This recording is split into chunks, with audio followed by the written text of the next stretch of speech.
Bismillahirrahmanirrahim. Alhamdulillahirabbil alamin. Nahmaduhu wa nashkuruhu wa natawakkalu alaihi. Asyhadu an la ilaha illallah wahdahu la syarikalah. Wa asyhadu anna Muhammadan abduhu wa rasuluh.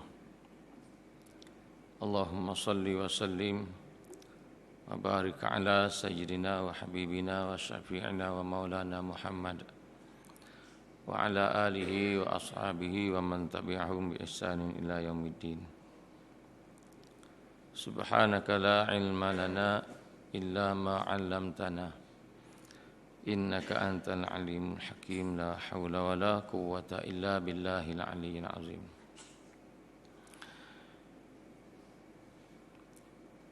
Yang dikasihi tuan-tuan, tuan imam, adik-adik jawatan kuasa masjid ni, dan semua muslimin dan muslimat yang dikasihi Allah Subhanahu wa taala. Alhamdulillah atas semua nikmat yang Allah kurniakan kepada kita. Walaupun kita diuji dengan berbagai-bagai ujian menyeluruh, apapun keadaan, kita bersyukur pada Allah kerana masih lagi mengizinkan kita untuk sujud, untuk ingat kepada Allah, untuk buat persiapan sebelum kita bertemu dengan Allah Subhanahu wa taala. Tuan-tuan, tidak ada satu nikmat yang lebih besar daripada nikmat di mana pada waktu itu kita mampu untuk ingat Allah dan Allah redha dengan kita.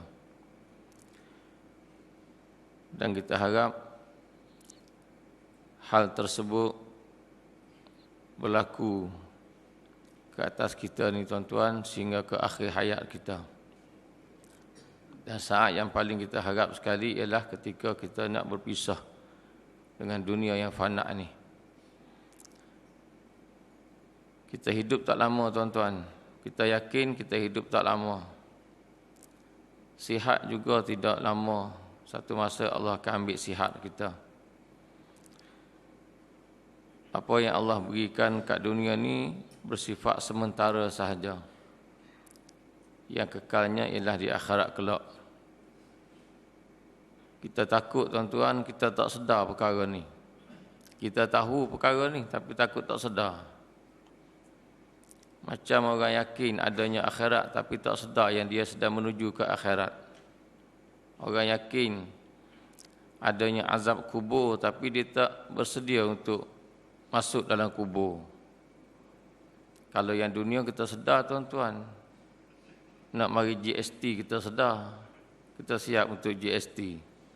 Parking kereta pun kena GST juga. Saya parking kereta semalam, kena GST juga tuan, 6 pusing RM10.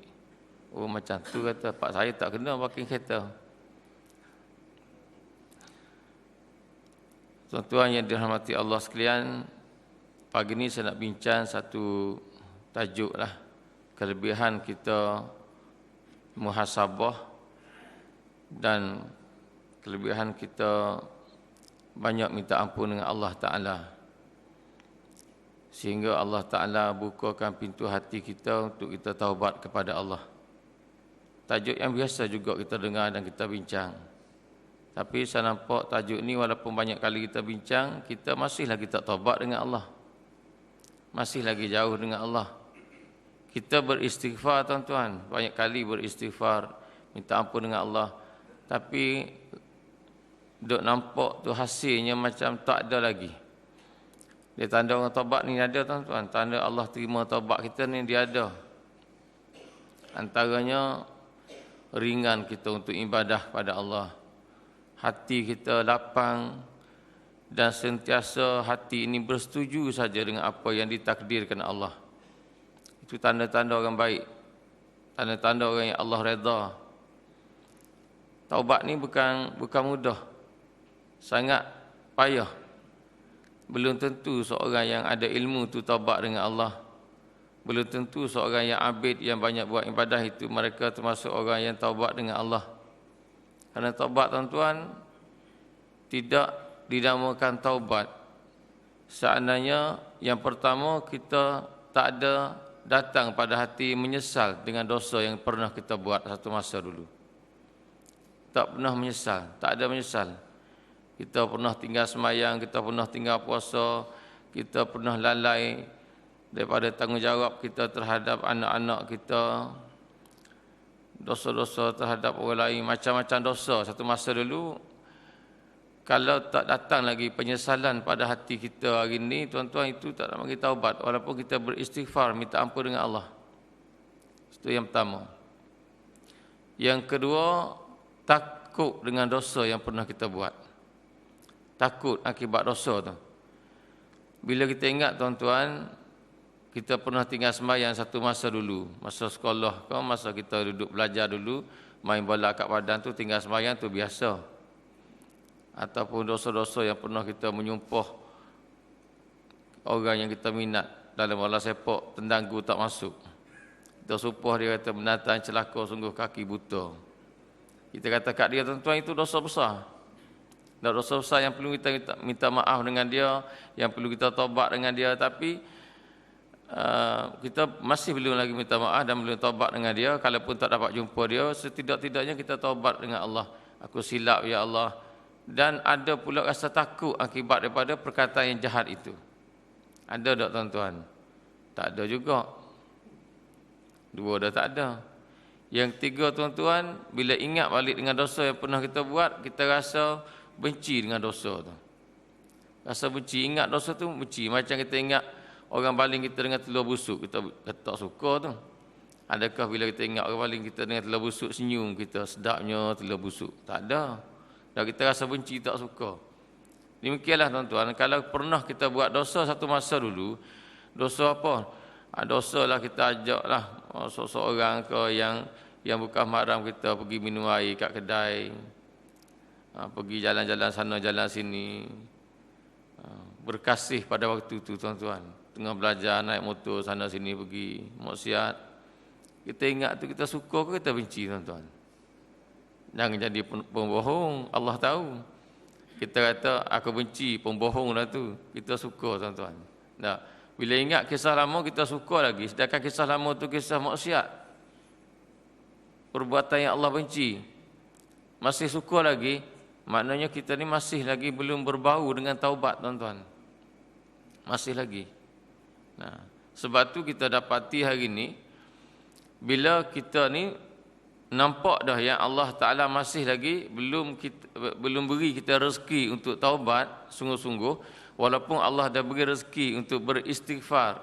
Allah beri peluang dah, Allah beri kekuatan pada kita untuk beristighfar.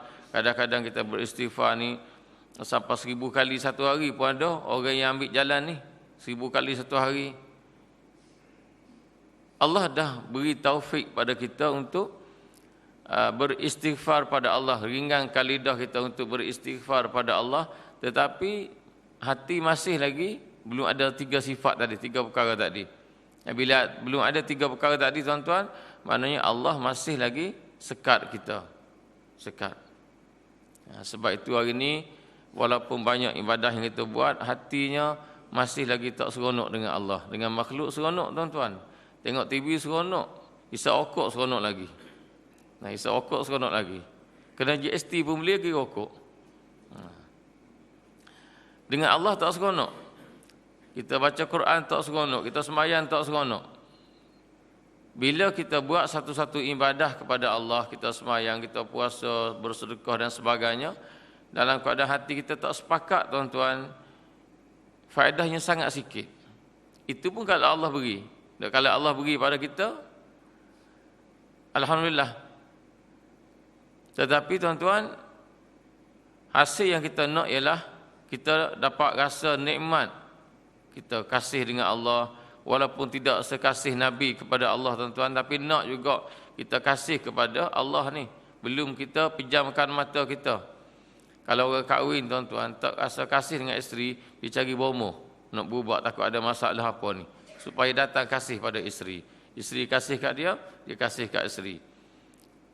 Ikhtiar sana sini, berubat sana sini tuan-tuan. Pasal apa? Rasa tak ada nikmat. Kalau kita berkahwin tak ada rasa kasih sayang. Mengapa kita dengan Allah tuan-tuan, kita tak berubat sedangkan kita rasa tak ada kasih sayang kita dengan Allah.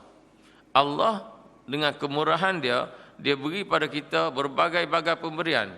Macam-macam Allah beri kita tuan-tuan. Itu tanda kemurahan dia. Tapi kita nak juga rasa bagaimana nikmatnya bila kita kasih pada Allah, bila kita sujud pada Allah, terasa sungguh dekat kita dengan Allah. Bila kita berdoa minta dengan Allah, terasa sungguh yang kita ni berhajat kepada Allah, kita harap kepada Allah. Kita nak tuan-tuan. Tapi sekarang ni kita tak rasa ni. Tuan-tuan berdoa, tiap-tiap hari kita doa, minta doa selamat, minta macam-macam doa. Berapa kali je bila kita berdoa pada Allah Ta'ala, hati kita bersama doa pada Allah Ta'ala. Hati kita berhajat dengan Allah, hati kita harap dengan Allah. Berapa kali tuan-tuan? Tak banyak. Tak banyak. Sebab apa tu? Itu akibat daripada kegelapan dosa yang kita buat satu masa dulu. Itu sebab dia sebabkan dosa kita. Sebab apa masih Allah tak ampun lagi? Kerana kita tak ambil perjalanan tuan-tuan. Kita tak ambil perjalanan untuk nak buka pintu hati kita supaya Allah buka, Allah beri kita rezeki dapat taubat. Taubat ni anugerah. Dan anugerah Allah Ta'ala. Bila Allah nak buka jalan, dia beri. Dia beri. Kita tak ambil jalan. Bila kita tak ambil jalan tuan-tuan, bagaimana kita nak sampai maksud? Tak sampai walaupun kita belajar. Kita belajar, bab taubat ni kita belajar tuan-tuan, syaratnya, jalannya, tapi kita tak ambil jalan. Antara jalan yang perlu kita ambil tuan-tuan, jalan yang perlu kita ambil, yang pertama sekali, kena jadikan kita ni hamba Allah Ta'ala. Apa-apa kita buat, kenapa? Aku ni hamba Allah. U'budu rabbakumul ladzi khalaqakum wal ladzina min qablikum la'allakum tattaqun. Ya ayuhan nas, hai manusia, wa'budu rabbakumul ladzi khalaqakum wal ladzina min qablikum la'allakum tattaqun. Allah kata, wahai manusia, abdikanlah diri kamu kepada Allah. Mana jadikan kita ni sebagai hamba Allah dalam semua perkara. Hatta kita belajar pun tuan-tuan. Saya ingat seorang guru dulu, bila murid dia nak jumpa dengan dia minta izin nak keluar daripada tempat tu untuk sambung ke tempat yang tinggi lagi dalam pengajian, guru dia tanya dia, sebab apa kamu nak sambung belajar lagi? Nak pergi belajar lagi sebab apa? Murid dia jawab, kerana nak jadi orang alim. Bila jadi orang alim, mudah-mudahan dapat mengajar, dapat tolong orang lain. Walaupun betul jawapan yang murid beri tadi, tapi guru tadi tuan-tuan dia nampak. Dia kenal murid dia. Dia kata, salah niat kamu. Salah. Lepas tu nak niat macam mana? Dia kata, niatlah nak jadi hamba Allah. Dan niatlah nak jadi hamba Allah. Kerana bila kita jadi hamba Allah tuan-tuan, kalau Allah pilih kita jadi hamba Allah, kerana niat kita nak jadi hambanya, insya-Allah Allah akan bimbing kita daripada awal sampai akhir. Tapi kalau tak niat nak jadi hamba Allah tuan-tuan, macam kita hantar anak kita belajar, sama ada belajar di pusat pengajian mana sekalipun tak kira, agama ke tidak agama ke, kalau kita hantar dia dan dia belajar pula dengan maksud nak cari ilmu dan mungkin maksud untuk cari kerja tuan-tuan, biasanya orang tadi tak akan dapat jaga adab berilmu. Adab jadi orang agama, adab belajar dia tak jaga. Kenapa? Dia fikir hanya untuk dapat ilmu saja. Ilmu mudah dapat tuan-tuan, tapi takwa payah nak dapat. Dan ilmu mudah dapat. Ilmu ni kerja akal. Orang yang Allah beri dia akal cerdik, dia akan dapat ilmu. Tapi belum tentu tuan-tuan dia selamat. Belum tentu. Sebab tu guru tadi kata, bila kamu belajar, tak kira lah belajar bersistem macam mana, belajar berkuliah macam ni ke, niat kita mendengar tuan-tuan, niat kita belajar, pergi mana-mana pun, sama juga dengan niat kita beramal, ialah nak jadi hamba Allah. Nak jadi hamba Allah. Tak ada guna tuan-tuan, kita ilmu tinggi kalau Allah tak mengaku kita sebagai hamba. Tak ada faedah tuan-tuan, kita banyak ibadah kalau Allah tak mengaku kita sebagai hamba dia. Kita nak Allah mengaku kita sebagai hamba. Sebab itu Allah kata, kamu kena abdikan diri kamu kepada Allah. Abdikan diri ini maksudnya tuan-tuan, kita kena patuh atas segala arahan Allah. Dan kita kena patuh atas segala arahan Allah. Banyak yang kita tak patuh atas arahan Allah, sama ada arahan untuk kita mengerjakan ataupun meninggalkan. Banyak juga kita buat perkara yang kita rasa tak malu dengan Allah Ta'ala. Walaupun perkara tadi Allah tak suka. Banyak sangat. Sifat kehambaan ni tuan-tuan, bukan saja meninggalkan perkara yang dibenci oleh Allah, bahkan sebelum pada itu kena menjauhi. Kena jauhi setiap perkara yang dibenci oleh Allah. Menjauhi setiap perkara yang menjauhkan kita dengan Allah. Hari ini tuan-tuan, kita duk sibuk dengan musibah dunia yang kita kena. Mengapa tak sibuk dengan musibah akhirat kita? Kita sibuk dengan musibah dunia, tekanan hidup. Kita orang bandar ni mungkin tak terasa sangat. Orang kampung yang jual kangkung, yang kerja kampung sana tuan-tuan, pergi kedai, pergi supermarket beli barang. Bukan barang nak berniaga, nak makan. Beli buah tandas pun kena lagi cukai. Tuan-tuan tak terasa? Orang yang berpendapatan tinggi, macam Tok Mufti, pendapatan RM5,000, dia tak terasa bayar cukai 6 sen, tuan-tuan. Kalau RM100, RM6 dia tak terasa. Tapi orang kampung, tuan-tuan, dia terasa. Sebab apa? Dia pergi kedai, kalau tuan kedai kata barang RM1.50, dia minta lagi kurang 10 sen. Sekarang ni jangankan nak kurang, kena tambah pula. Dia akan terasa. Orang miskin, anak yatim, dia akan terasa, tuan-tuan. Baik, ini bentuk-bentuk musibah dunia yang Allah Ta'ala hantar pada kita hari ini. Kita cukup terasa bila Allah hantar musibah dunia. Mengapa kita tak terasa bila Allah hantar musibah dalam agama? Kita tak terasa bila Allah hantar musibah dalam agama. Dan termasuk musibah dalam agama ialah bila kita, jasad kita nak bersama Allah, tapi hati kita tak mampu untuk bersama Allah. Allahu Akbar. Lidah kita memohon kepada Allah sesuatu, hati tak memohon kepada Allah. Itu musibah agama. Kita sujud kepada Allah, hati tak terasa yang kita ni hamba yang sangat hina. Allah yang maha tinggi, tak terasa. Allahu Akbar. Banyak lagi bentuk-bentuk musibah dan agama pada hari ini. Bukan saja melanda kita, tuan-tuan. Bahkan isteri kita mungkin, anak-anak kita mungkin. Bagaimana kita nak dapat redha Allah dan nak jadi hamba Allah, tuan-tuan, kalau kita tak bersama Allah? Kita bertakbir bukan main kuat lagi. Allahu Akbar. Angkat tangan, berdiri bertakbir, semangat. Bila dengar satu-satu ceramah yang bersemangat.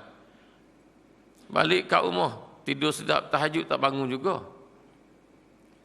Besarkan Allah dengan lidah ni macam tak ada benda lain dah yang besar. Allah yang besar, tuan-tuan. Tapi kat rumah, TV juga yang besar. Tidur juga yang besar.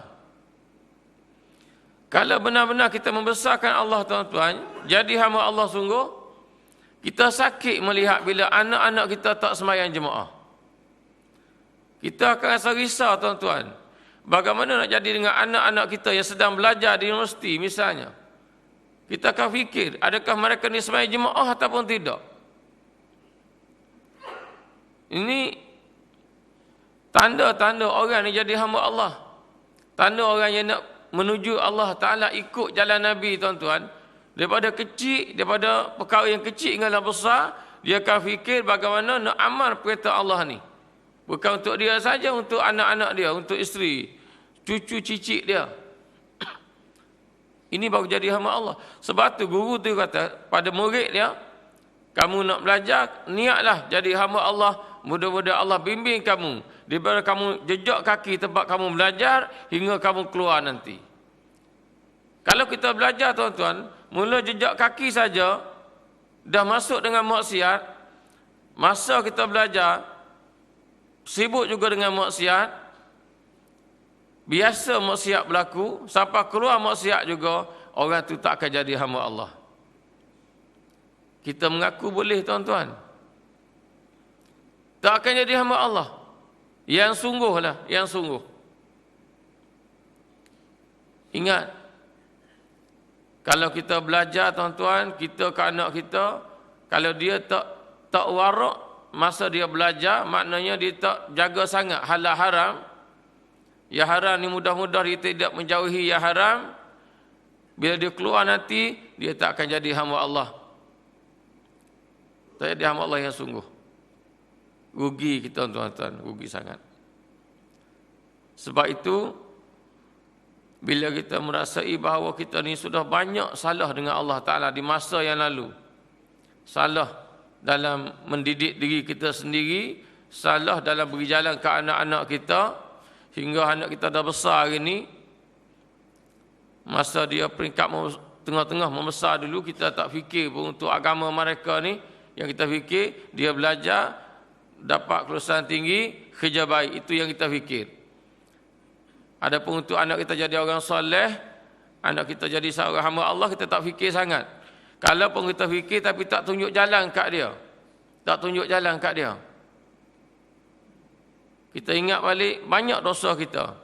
Hari ni kita mula masuk ke lapangan supaya Allah Ta'ala bukakan pintu taubat kita. Apa dia lapangan itu tuan-tuan? Saya biasa sebut, sebelum saya masuk pada faedah kita masuk tadi, nak sebut. Yang pertama sekali tuan-tuan, kita kena ambil masa. Kita kena ambil masa bercakap dengan Allah. Bercakap dengan Allah. Ibadat khusus untuk kita. Sebahagiannya sembahyang. Sebahagiannya. Ini bercakap dengan Allah. Kalau Nabi SAW dalam sembahyang dia bercakap dengan Allah panjang sangat. Dalam sujudnya panjang, bercakap dengan Allah. Doa iftitahnya panjang, dia bercakap dengan Allah. Sudah sembahyang dia bercakap dengan Allah. Kita juga tuan-tuan kena ambil jalan ni. Tidak ada seorang pun orang yang berjaya, yang bawa agama, yang berjaya bawa agama daripada dulu sampai sekarang, melainkan mereka yang ambil jalan Nabi SAW. Tugas kita ni besar tuan-tuan. Tugas kita ni besar. Isteri belakang pun sama. Orang perempuan pun sama, tugas dia besar. Dia jadi pemimpin bagi anak-anak suami dia. Dia mesti fikir untuk nak membaikkan anak-anak suami dia. Bukan suami saja kena tanggungjawab terhadap anak-anak. Isteri juga mesti fikir, ada tanggungjawab dia, selesa ke tidak anak-anak suami dia kat rumah. Alangkah menyesal tuan-tuan, bila kita mati akhirat kelak, kita banyak amal ibadah, tiba-tiba tersekat disebabkan mereka anak-anak tadi. Rugi sangat. Seseorang yang meninggal, masuk dalam kubur tuan-tuan, dia dah tersekat dapat nikmat kubur. Kalau anak kat dunia masih belum kenal siapa itu Allah tuan-tuan. Kita kat dalam kubur tuan-tuan, dah banyak bekal, kita sendiri dah banyak bekal. Semayang kita jaga, pergi Mekah, bersedekah, berjihad fi sabilillah, macam-macam ibadah yang kita buat. Bila masuk dalam kubur, tersekat dapat nikmat kubur tuan-tuan. Kalau tak selesai masalah anak-anak. Tiba-tiba ada saja anak yang tak kenal Allah Ta'ala lagi. Disebabkan kelalaian kita. Anak-anak tak kenal Allah. Mereka tahu siapa itu Allah. Dengan ilmu yang mereka belajar. Tetapi hati mereka tak kenal Allah pada hakikatnya. Macam jugalah Allah kata pada hadis kursi, seorang yang pandai bercakap agama, alim di lidah tetapi jahil di hati. Sama, nasib yang sama tuan-tuan. Ramai yang alim di lidah tetapi jahil di hati. Bercakap soal agama ramai tuan-tuan, tetapi cahaya iman tak zahir pada wajah dia. Sebab apa? Pasal dia tak kenal Allah. Dia tak jadi hamba Allah tuan-tuan. Macam mana nak jadi hamba Allah, dia tak taubat dengan Allah. Macam mana nak taubat dengan Allah, dia tak pernah bercakap dengan Allah, mengadu bahawa aku ni banyak dosa ya Allah. Jarang sangat dia mengadu pada Allah, aku banyak dosa ya Allah. Ingat balik dosa-dosa lama. Dosa kita terhadap Allah, dosa kita terhadap isteri kita, anak-anak kita, masyarakat. Kita tak fikir sebagaimana Nabi fikir, tuan-tuan. Nabi fikir tentang umat ni, tuan-tuan, sampai mati. Nabi usaha untuk baikkan manusia ni sampai ke akhir hayat baginda. Kita, tuan-tuan, tak fikir pun untuk orang lain, untuk kita ya. Sedangkan kita ni ukhrijat linnas, Allah kata, dikeluarkan bagi manusia, dikeluarkan bagi faedah manusia. Sebab itu Nabi sebut, sebaik-baik manusia itu ialah orang yang banyak anfa'uhum linnas, yang banyak beri manfaat kepada manusia lain. Apa manfaat untuk orang lain, tuan-tuan? Tidak ada manfaat yang lebih besar dalam agama, melainkan kita dapat tunjuk manusia ke jalan Allah Subhanahu wa taala. Tunjuk dia bagaimana nak kenal Allah, nak mengabdikan diri pada Allah, nak jadi hamba Allah. Kita, tuan-tuan, jangankan untuk orang lain, untuk anak kita pun tidak. Untuk anak kita pun tidak. Ambil masa. Tak kira waktu mana, ambil masa untuk ingat Allah khusus, bercakap dengan Allah. Apa yang kita nak buat, tuan-tuan, dalam kita bercakap dengan Allah? Yang pertama, banyakkan istighfar. Astaghfirullahalazim. Ingat dosa lama. Astaghfirullahalazim. Ingat dosa lama. Kalau boleh sebut, sebut pada Allah. Dosa apa? Allah tahu, tuan-tuan. Bukan Allah tak tahu. Sebut lagi. Untuk lebih datang khusuk hati kita. Aku banyak dosa, ya Allah. Kalau boleh kita ingat balik dosa kita yang kita pernah buat mak kita menangis, itu lebih mendatangkan kesan pada hati. Ingat balik dosa masa kita tinggal dengan mak ayah kita dulu, tuan-tuan. Boleh jadi banyak kali mak kita menangis kerana kita. Boleh jadi ayah kita banyak menangis kerana kita, tuan-tuan. Boleh jadi. Ingat balik. Istighfar. Astaghfirullahalazim. Lepas tu ingat pula berapa lama kita hidangkan anak-anak kita dengan program yang melalaikan dia daripada Allah Ta'ala. Berapa banyak? Berapa lama masa? Anak kita balik sekolah tengok TV. Belum tidur tengok TV. Malam-malam tengok TV. Keluar malam, pergi sana, pergi sini. Semua yang dibuat oleh kita ataupun anak kita, tuan-tuan, yang tidak menolong kita untuk dekat dengan Allah, itu namanya jalan syaitan. Tariqatus syaitan. Tak kira apa. Semua jalan tak kira, tuan-tuan. Kita kena mengaku dengan Allah, kita banyak salah dalam perkara ni. Kalau nak selamat, nak jadi baik sungguh, nak taubat sungguh, kena mengaku. Jangan malu-malu dengan Allah. Rendahkan diri kita, mengaku. Aku banyak, ya Allah, buat perkara yang kau tak kasih, ya Allah. Walaupun mungkin tak datangkan maksiat, tetapi Allah tak kasih. Ini kena mengaku, tuan-tuan. Sekarang ni kita tak mengaku. Ambil masa, beritahu Allah, banyak sungguh, ya Allah. Istighfar lagi, astaghfirullahalazim. Ingat lagi betapa banyaknya kejahatan lidah kita. Kejahatan lidah ni banyak sangat. Kejahatan lidah kita terhadap Allah, bersungut dengan takdir Allah pun banyak. Kita biasa kena musibah di jalan raya, kena musibah di mana-mana. Mulut kita mudah saja kata, celaka sungguh.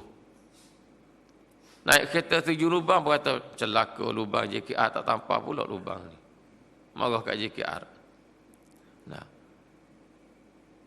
Naik kereta ni, lewat nak masuk kerja, tiba-tiba siapa kat traffic light, terus dia merah. Celaka, cepat sungguh merah ni. Kita cuba mencelakakan, menzahirkan tanda tak setuju dengan keputusan Allah, dengan aturan Allah, dengan takdir Allah.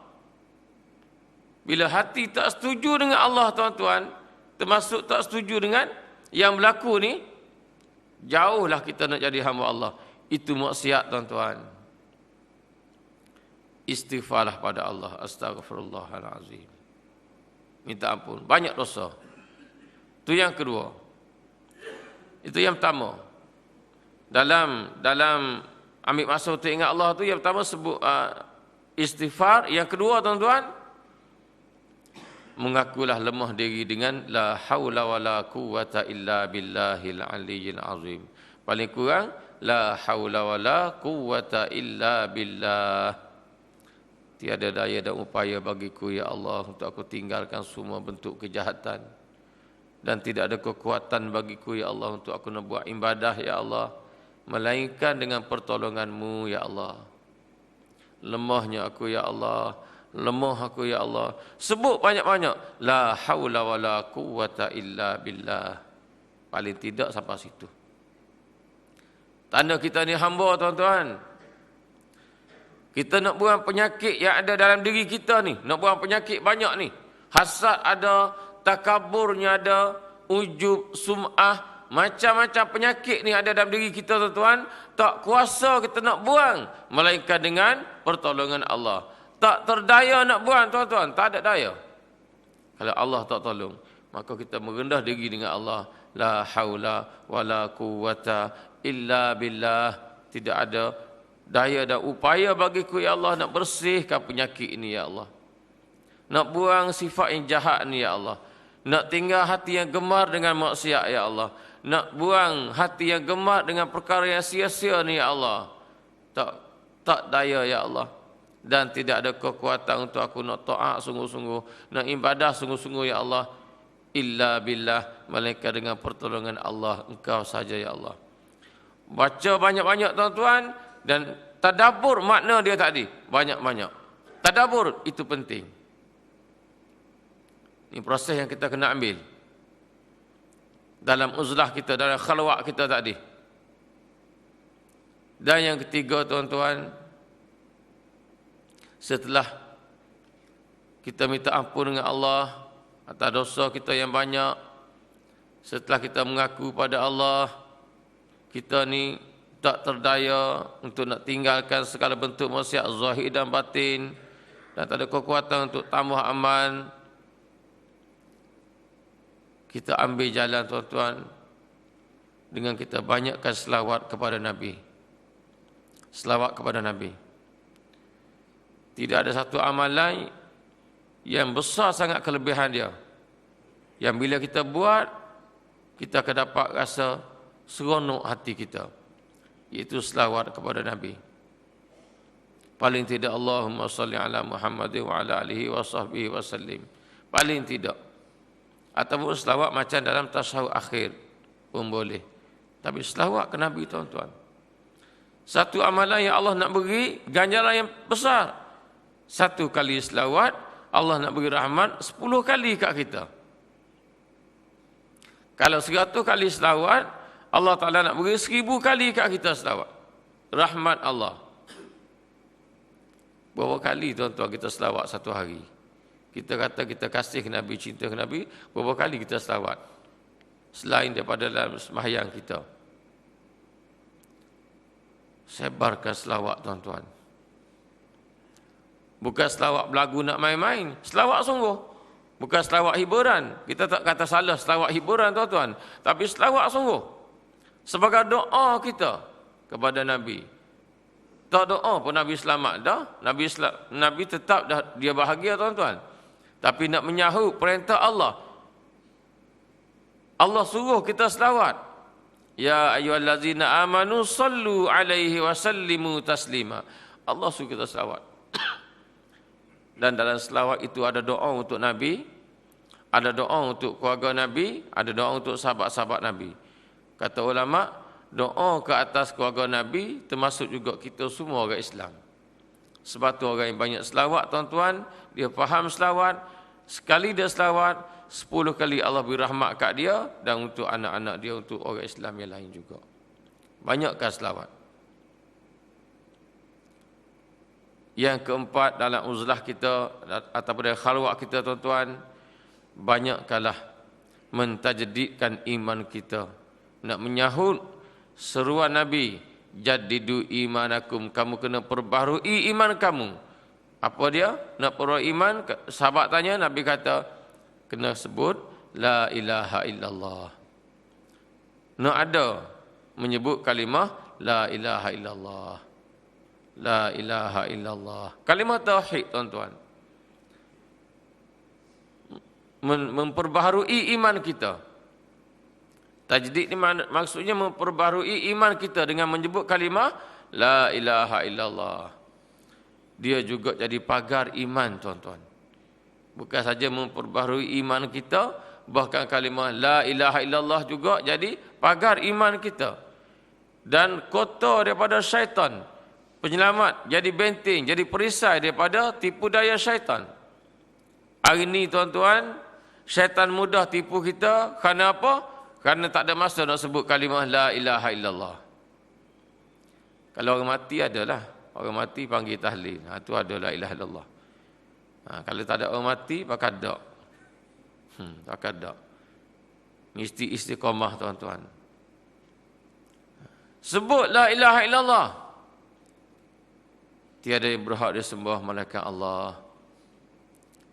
Hati kita tak boleh tunduk melainkan kepada Allah, tuan-tuan. Patuh kepada manusia ada tingkatnya, ada tahapnya, tuan-tuan. Kena patuh kepada Allah. Ini dalam uzlah kita. Maksudnya kena ambil masa, tuan-tuan, tiap-tiap hari sebut benda ni. Dan saya lihat pengalaman kita jaga budak-budak yang bermasalah, tuan-tuan, hari-hari kita buat benda ni, hari-hari. Kalau ada anak-anak yang bermasalah, tuan-tuan cuba bawa dia. Bawa dia, buat dan 3-4 perkara tadi. Kami riadahkan pelajar-pelajar kami daripada subuh, lepas sembahyang subuh, hinggalah lebih kurang pukul 8. Tiap-tiap hari. Sambung pula dengan sembahyang duha berjemaah. Walaupun tidak berjemaah sekalipun, tapi sama-sama sembahyang jemaah, ramai-ramai. Sama-sama sembahyang duha, ramai-ramai. Sambung pula pesanan lain, sampai pukul 9.30 pagi lebih kurang, tiap-tiap hari. Baru boleh makan pagi. Kita turun masjid, terus pergi cari roti canai. Budak-budak anak-anak kita, silam pagi baru boleh keluar pada masjid, makan, 1 jam rehat, masuk balik belajar. Walaupun kita anggap dia orang yang rendah, dihina oleh masyarakat, tapi bila dia masuk riadah, tuan-tuan, tengok air muka dia pun kita sejuk hati. Perubahan akan berlaku bila kita ambil jalan ni, tuan-tuan. Kita nak suruh anak kita jadi baik, nak suruh kita jadi baik, tuan-tuan. Tapi jalan ni tak ambil, jalan syaitan yang kita ambil. Jalan syaitan, tuan-tuan. Nak tidur malam, tiap-tiap malam, kata tengok TV tak usah. Tengok TV pula cerita yang macam-macam. Yang bawa kita ingat macam-macam. Satu saat yang kita gunakan masa kita kat dunia, tuan-tuan, atas perkara yang Allah kata tak jadi ibadah, menyesal sungguh kita di yaumil mahsyar. Menyesal sungguh. Ni bukan benda yang sia-sia saja, kadang-kadang benda yang maksiat pun. Dan bukan sikit masa, tuan-tuan, kita ambil, bukan sikit. Banyak sungguh masa. Baik. Yang saya sebutkan tadi, itu jalan yang asas untuk kita nak jadi orang baik, nak jadi hamba Allah. Supaya Allah buka kita pintu taubat, tuan-tuan. Kalau kita masuk sungguh tak lama, ya Allah dengan kasih sayang dia, kalaupun Allah tak beri, tak sempat dengan umur kita, tuan-tuan, kita dah masuk dah.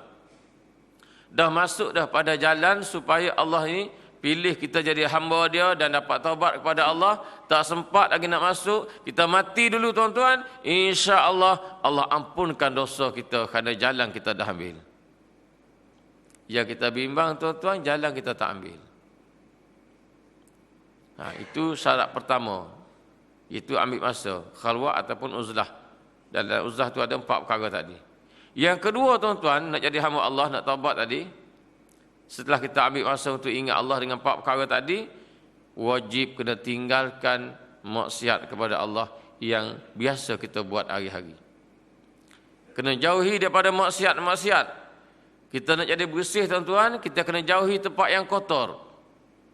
Kalau kita nak jadi baik, tiba-tiba kita masih dekat lagi dengan perkara yang mencemarkan kita, itu bukan proses nak jadi orang baik.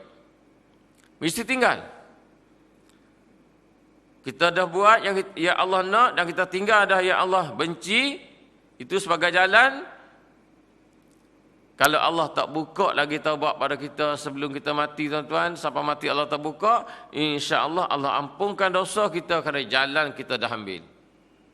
Perjalanan kita dah ambil. Allah beri penghargaan kepada kita kerana kita dah sungguh tuan-tuan.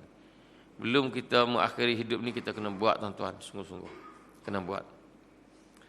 Dan kalau Allah bukakan pintu taubat pada kita, sikit-sikit dia ampunkan dosa kita tuan-tuan. Kalaupun tidak sekaligus, tapi sikit-sikit dia ampun, kita akan dapat merasai ada 5 perkara yang kita akan dapat rasa nikmat daripada yang kita buat tadi. Yang pertama tuan-tuan, kalau Allah dah ampunkan dosa kita, walaupun tak banyak, tapi ada sikit-sikit, kita akan nampak hasil. Yang pertama tuan-tuan,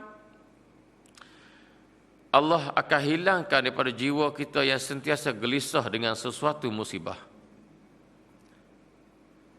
Jiwa kita tuan-tuan, dia automatik. Bila ada kena musibah, dia sakit. Musibah tu sama ada musibah yang kena pada jasad kita, hati akan rasa gelisah. Ataupun musibah tu perasaan. Orang hina kita. Jasad tak sakit tuan-tuan, tapi orang hina kita. Kita juga gelisah. Gelisah. Ataupun kehilangan. Keluar masjid, selipar baru beli semalam. Mahal pula tu, RM1.90. Hilang pula selipar tu. Jiwa kita akan gelisah tuan-tuan. Gelisah jiwa kita. Itu tanda orang yang tak kenal Allah. Orang yang hati dia kotor tuan-tuan. Jadi bila Allah Ta'ala bersih, Allah ampunkan dosa kita, Allah angkat daripada hati kita rasa mudah gelisah dengan musibah. Kita tak nak tuan-tuan hati gelisah, nak sembahyang tak senang. Selipar hilang subuh, sampai subuh esok ingat lagi. Janganlah orang ambil pula selipar aku. Tengah sembahyang tu ingat lagi. Nah. Bila hati kita gelisah tengah ibadah pada Allah Ta'ala, tanda ibadah tu tak baik. Kalau ibadah tak baik tuan-tuan, bagaimana ibadah ni nak jadi penembus kepada kita di akhirat kelak? Tak boleh ya? Yang kedua tuan-tuan, tanda Allah Ta'ala ataupun Allah beri pada kita anugerah selepas dia terima taubat kita, kita mula rasa nak dekatkan diri kepada Allah. Rasa nak cari je jalan, nak dekat dengan Allah.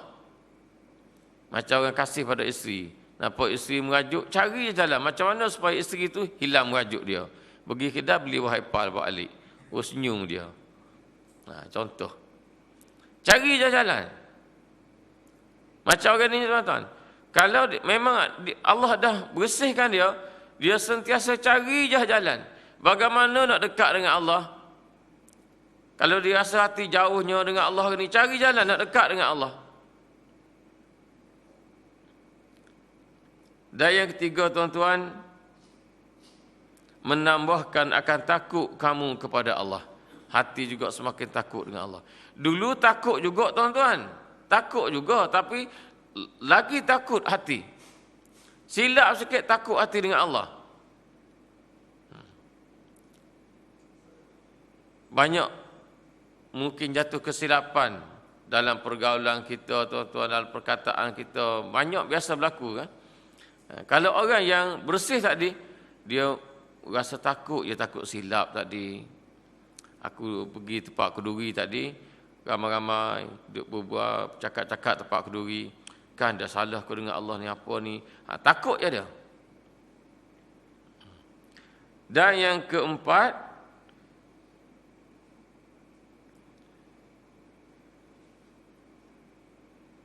ada kekuatan. Allah Ta'ala akan beri kekuatan untuk menjauhi atau menghalangi tipu daya syaitan yang sentiasa mengajak manusia supaya berbuat dosa dan maksiat kepada Allah. Maknanya Allah akan beri kekuatan kepada kita untuk menghalangi tipu daya syaitan. Mudah kita kenal mana dia tipu daya syaitan dan kita mudah melintangi, tak nak ikut tipu daya syaitan. Syaitan ni bukan manusia saja tuan, bukan syaitan jin saja, manusia pun ada juga syaitan ni.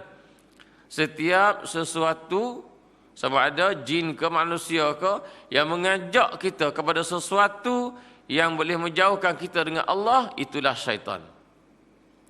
Tak mudah nak makan tipu daya manusia, tuan-tuan. Tak mudah. Tak mudah. Kalau orang ajak kita pergi mana-mana, tak mudah kita diajak untuk pergi. Malaikat kita nak kepastian. Walaupun tak tanya dia, tapi kita kata, tengok keadaan macam mana, sehingga Allah beri petunjuk pada kita.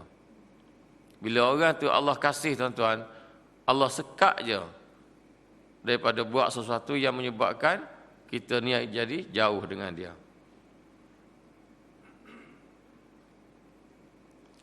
Dan yang kelima, saya kira yang akhir yang kelima, memperolehi akan kemuliaan dan anugerah Allah Ta'ala dalam hidup dunia dan akhirat. Dia akan dapat dunia hasanah dan akhirat hasanah. Itu akhir kesudahan dia. Dia akan dapat dunia hasanah, tuan-tuan, dan akhirat juga hasanah, yang kita minta dengan Allah, Rabbana atina fid dunya hasanah wa fil akhirati hasanah wa qina azabannar. Apa dia dunia hasanah, tuan-tuan? Ini sangat mulia. Kalau Allah bagi dunia hasanah pada kita, sangat mulia. Kita sebagai contoh bagi orang lain, tuan-tuan. Dan kalau Allah bagi dunia kita hasanah, kita akan jadi contoh bagi orang lain, dan lebih banyak orang lain dapat manfaat daripada kita.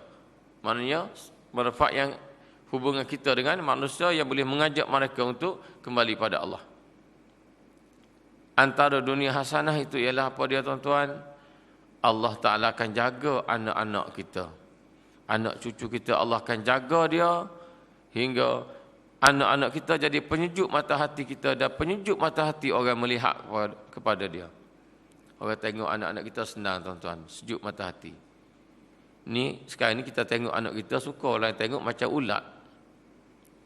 Nak tengok anak kita, masya-Allah. Dengar anak kita aksiden mati, syukur alhamdulillah, padan muka.